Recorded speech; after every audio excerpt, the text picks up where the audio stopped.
A financial and economic crisis is rocking the world. Politicians promise action. My administration is working with Congress to address the root cause behind much of the instability in our markets. That's why my administration is committed to doing all that's necessary to address this crisis and lead us to a better day. But what kind of action is needed? Where should we turn for answers? There are lessons to be learned from history. We ignore them at our peril. The history of the Great Depression is a good place to begin. The year was 1919, and the world was beginning its recovery from the devastation of World War I. As the soldiers returned home, so did a sense of normalcy, and in the United States, a general return to economic prosperity greater than that experienced before the war. The period was not without its ups and downs. In fact, the Depression of 1920 to 1921 saw the sharpest decline in gross national product and wholesale prices in recorded history. But the American economy rebounded quickly. The Depression ended in just over a year and gave way to a period of prosperity known as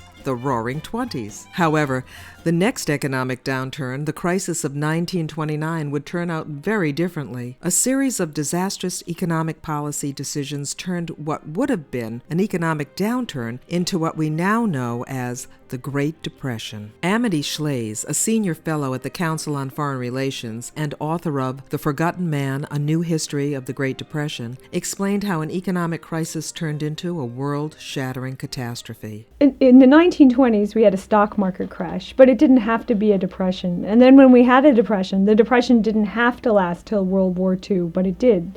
And in each instance, there were discrete policy errors that made a bad situation worse. President Herbert Hoover was an outspoken advocate of special barriers to trade with people in foreign countries, a policy known as protectionism. One of Hoover's first acts upon becoming president in 1929 was to hold a special session of Congress on tariffs, the taxes imposed on goods imported from abroad. Hoover later wrote in his memoirs that he believed a high tariff on agricultural products would help the U.S. farmer by building up his domestic market, since imported goods would then be too expensive for people to afford. Hoover thought that artificially raising prices for domestic agricultural goods would increase the income of American farmers and create greater demand for industrial goods. The now notorious Smoot-Hawley Tariff Act was passed by Congress in June of 1930 and signed into law by President Hoover. It represented a huge increase in tariffs on imported goods. The big tariff was called the Smoot-Hawley tariff. That's a great name, and we still refer to it. And it was a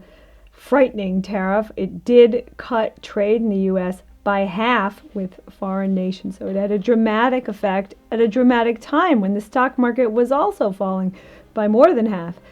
So there was trouble in the U.S. economy.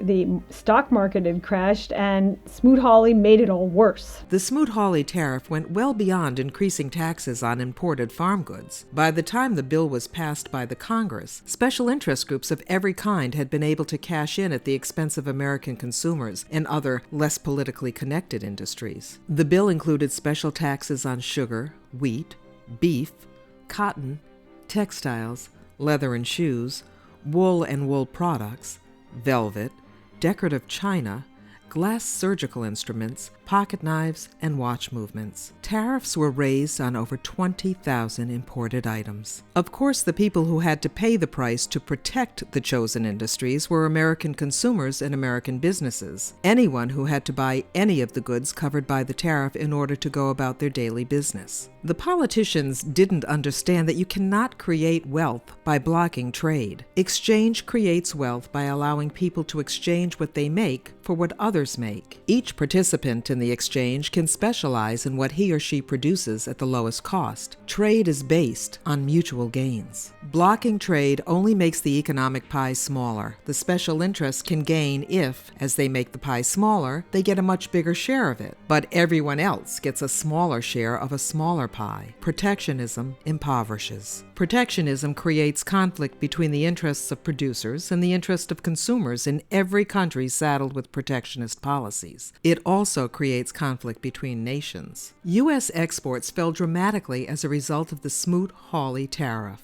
As the tariffs hit American consumers and they imported less from abroad, their suppliers were able to purchase less from Americans, and American exports collapsed. American export industries were devastated by a bill designed to protect American industries from foreign competition. In the end, the policy was a disaster for America. American exporters understood the economics that the politicians did not. The European director of General Motors, Graham Howard, sent a telegram to President Hoover warning that the passage of the Smoot-Hawley tariff would spell economic isolation for the United States and would cause the most severe depression ever experienced. History proved him right. Protectionism was a disaster for the United States economy, but it turned out to be a disaster for the world, too. Raising tariff walls creates tension and hostility among countries. When the Smoot-Hawley Tariff Act was becoming law, foreign affairs worried about the future of the world, not only the economic,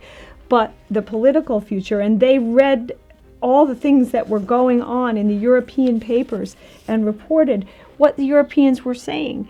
And one of the things that was quite interesting is that the Swedish paper said of the Smoot-Hawley tariff, here it is, it was the most terrible blow against the economic life of the world.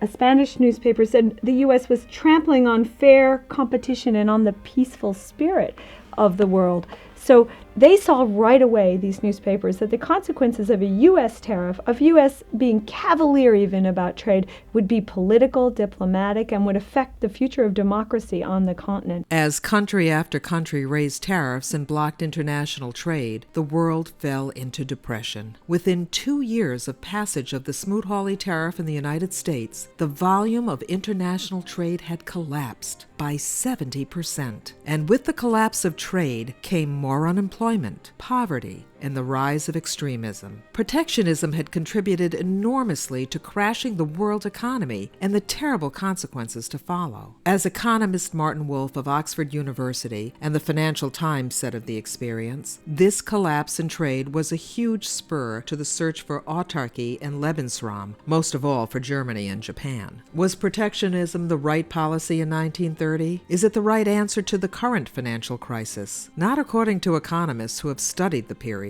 Professor Jagdish Bhagwati of Columbia University is a renowned expert on the issue. Today, after the twin crisis, financial crisis and the macroeconomic crisis, many people think that somehow that has created a justification for protectionism.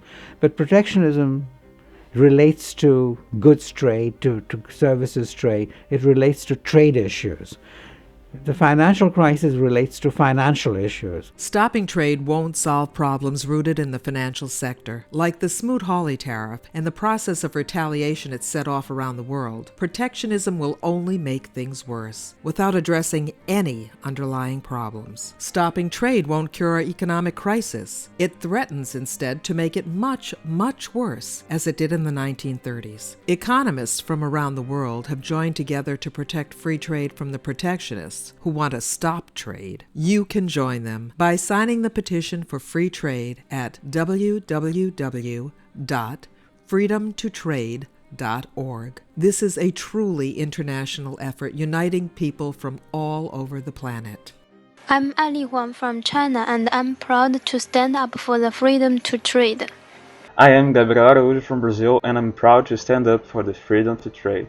I'm William Arnold from the United States, and I'm proud to stand up for the freedom to trade. I'm Nadine Abdallah from Lebanon, and I'm proud to stand up for the freedom to trade. My name is Emmanuel Martin from France, and I'm proud to stand up for the freedom to trade. I am June Arunga from Kenya, and I'm proud to stand up for the freedom to trade. I don't want to return to the failed policies that crashed the world economy in the 1930s. Please join me and people from all over the world in our campaign to say no to protectionism.